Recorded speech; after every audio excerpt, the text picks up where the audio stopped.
Welcome to Code Blue, the Hayes Production Code and the Hidden History of Hollywood. Hollywood was incorporated as a municipality of Los Angeles in November of 1903. The next year, on January 30th, the voters in Hollywood decided by a pretty fair margin to ban the sale of liquor within the city limits. Also, movie theaters, ironically, were banned from Hollywood in those early days. So I want to start with two different bookends that show how American culture has shifted beneath our feet. And both these anecdotes that I'm going to share with you from the world of television open a window onto an America that once was, that maybe we can recover in today's context. So the first was an episode of the Dick Van Dyke Show. Raise your hands if you remember the Dick Van Dyke Show. I remember watching all the episodes when I was a kid, then in reruns, and then I introduced them to my daughters. Just so well written. The episode I'm talking about was aired on January 22nd, 1964, and it was written by Carl Reiner, the father of Rob Reiner. He was one of the creators of the show, and he directed several episodes, and he wrote this episode. It's called The Life and Loves of Joe Coogan. Here's what happens. If you remember the cast, it's Dick Van Dyke. He plays TV writer Rob Petrie, and his wife Laura, played by Mary Tyler Moore.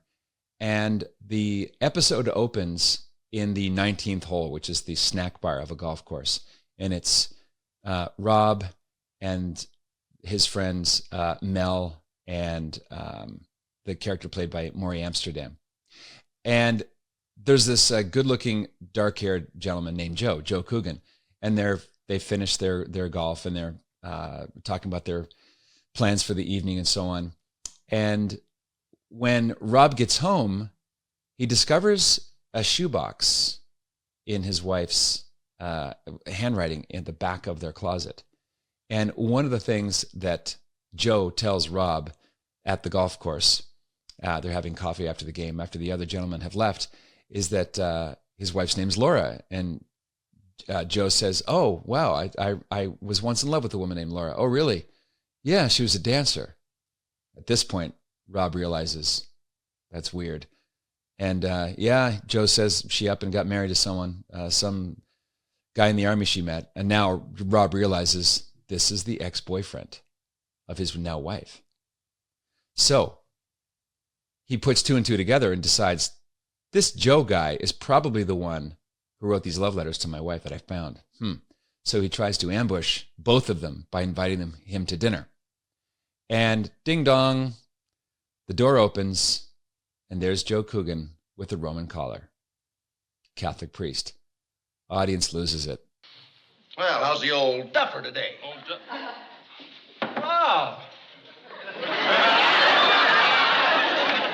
Well, I didn't mean you're an old duffer, Popper.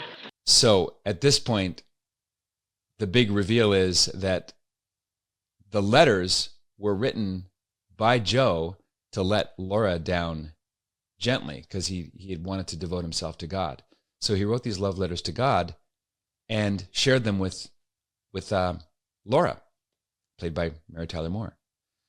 Now, the ending of this episode is so charming and so well done and so naturally complimentary or respectful to the priesthood that is the kind of thing you just could not have in a TV show today. It would be impossible. He would have to have a boyfriend. He would have to be, disabled. There'd be some DEI thing about the priest that would ruin it for everything. And this is why we can't have nice things.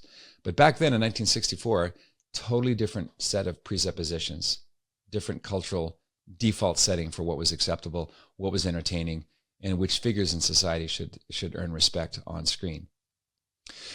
The second one happened in 1963. It aired in December, on December 13th. And Jack Paar was the host of The Tonight Show. By that time, after 1959, it was called The Jack Paar Show.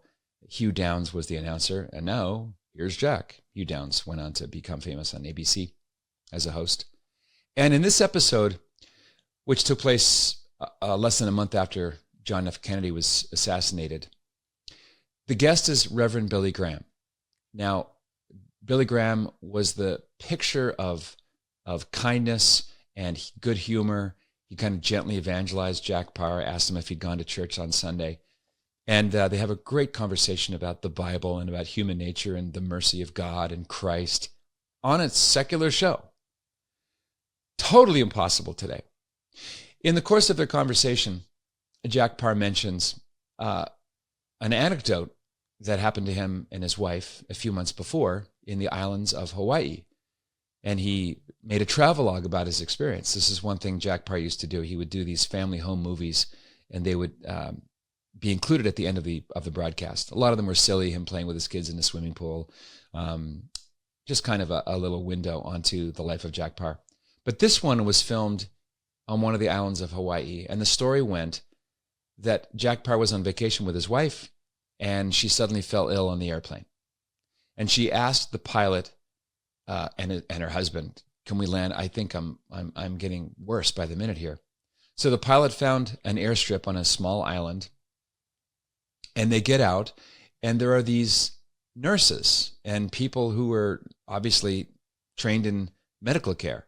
They didn't recognize Jack Paar. They didn't realize that he was a celebrity. They didn't even have a television on the island. And the island was Molokai. And Jack Paar relates to Reverend Billy Graham about this Belgian priest named Father Damien, who established this leper colony on Molokai. It was a total revelation to Jack Paar. Never heard of such a thing. And when he was there, he realized that he wanted to come back. So he brought a film crew from New York City back to Molokai, and they did this little travelogue, and you can find it on YouTube. I'm bringing this up because the voiceover is Jack Paar, and the camera is aimed at the tombstone of Father Damien de Voester, the Belgian priest who founded this leper colony, who took such magnificent care of Jack Parr's wife. And the voiceover, he says something like, "Ladies and gentlemen, I'm not Roman Catholic, but I can say this much. Based on what I've learned about this Father Damien, the Catholic Church would do well to make this man a saint." 40 years later, John Paul II did just that, make Father Damien of Molokai a saint. This is America in the early 60s.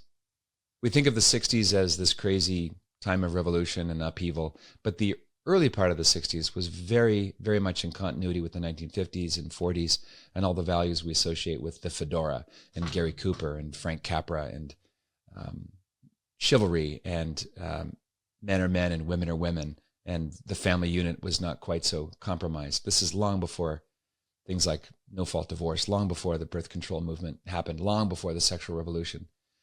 The linchpin year seems to be 1965. So many things happened in that year. But I want to get back to Hollywood, because in this mini documentary, I want to track the history of Hollywood after World War II and the history of the Catholic Church in the same time frame, because there's a lot of overlap. There's many parallels as we go forward.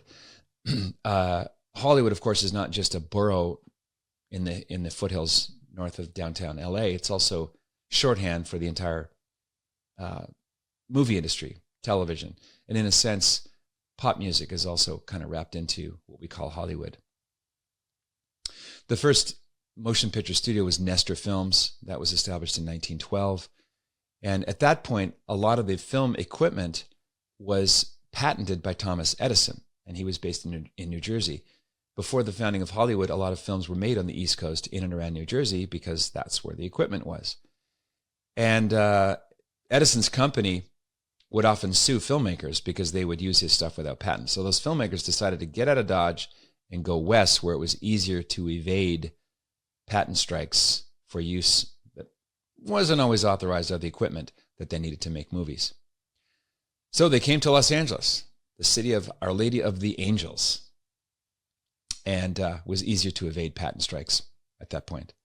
The weather in Southern California was also ideal. The sun stayed for longer in the days. There was a lot of cloudless days, perfect for augmenting what was expensive, namely lighting equipment. So it was a natural fit for films, and plus, hard to argue with the weather in Southern California. The topography of Hollywood is also an interesting feature about why it was such a magnet for movie studio heads who wanted to establish their business here.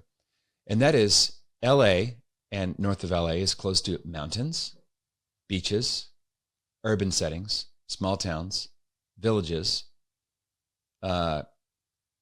country Western cowboy towns, ghost towns.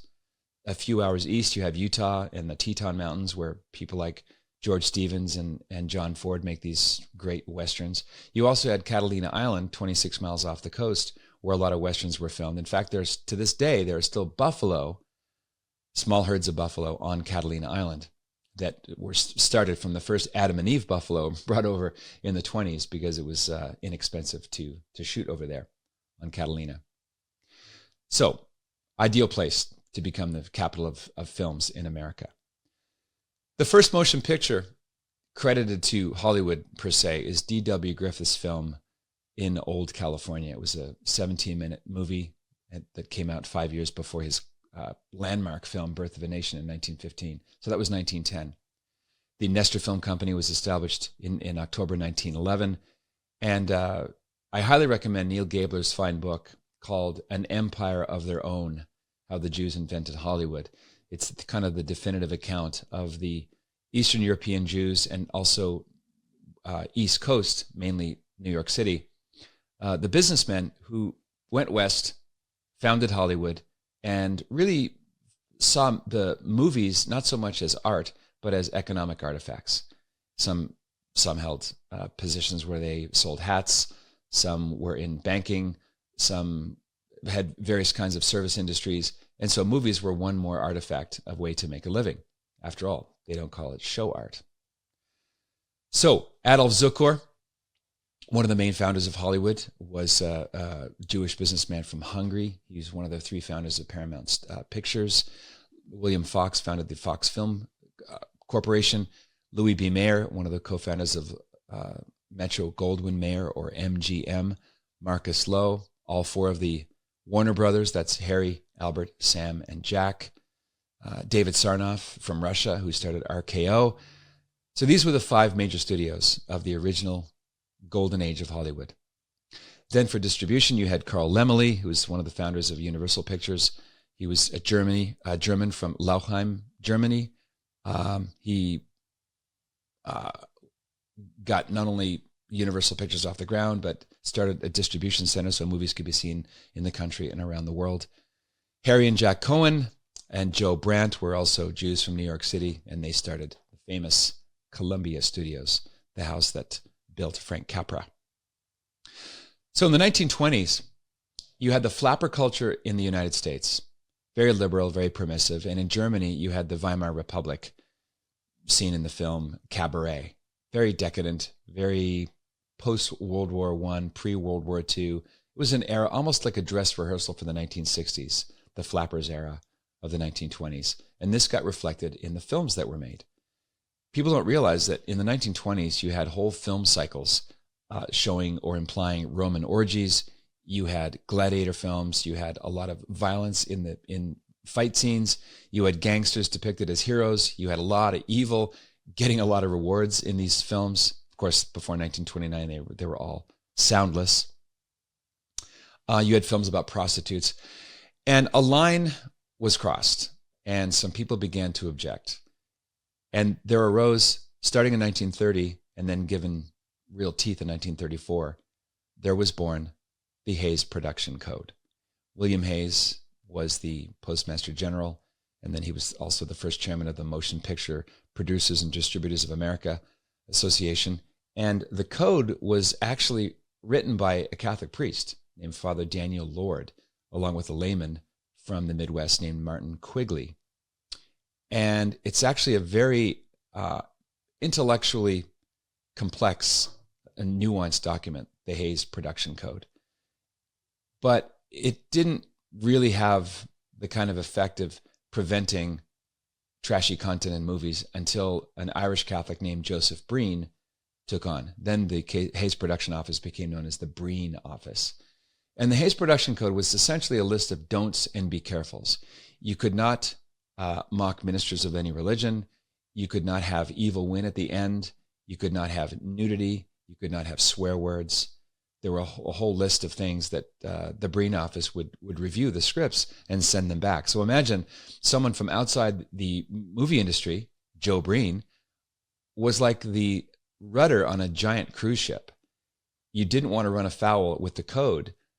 because Hollywood under Irving Thalberg and others in the 1920s and 30s, they really wanted to be successful. They did not want to set out to offend their public. But the problem is there was no check and balance unless the government was going to step in with censorship. So to avoid government censorship, the code was brought to the studios so they could avoid a boycott. Enter the Catholic Legion of Decency. The Legion of Decency was founded in the early 30s to combat the content that Catholics found objectionable. So it wasn't specifically or exclusively Catholic teaching. A lot of Protestants supported the work of the Legion of Decency. But it was drawn up in the form of a pledge that Catholics would recite every year on the Feast of the Immaculate Conception, December 8th. And it was essentially a promise, like the pledge not to get drunk. It was a promise not to watch movies that the code had found morally objectionable. That was the dreaded R, or O, what the time was O, objectionable or offensive. If you want to see the rest of Code Blue, the mini documentary we put together, check out the True North movement. The best sections of the documentary inside for community only, and we would love to learn from you as a member. We've got people from all over the country and multiple countries around the world joining True North. So this Black Friday special is for a limited time only. Save 50, not a typo, 50% off if you sign up for a year. This is a great deal. We want to offer this for Black Friday. And the rest of Code Blue, the mini documentary on the hidden history of Hollywood, is there inside. We'd love to have you join us. Do so. See you there.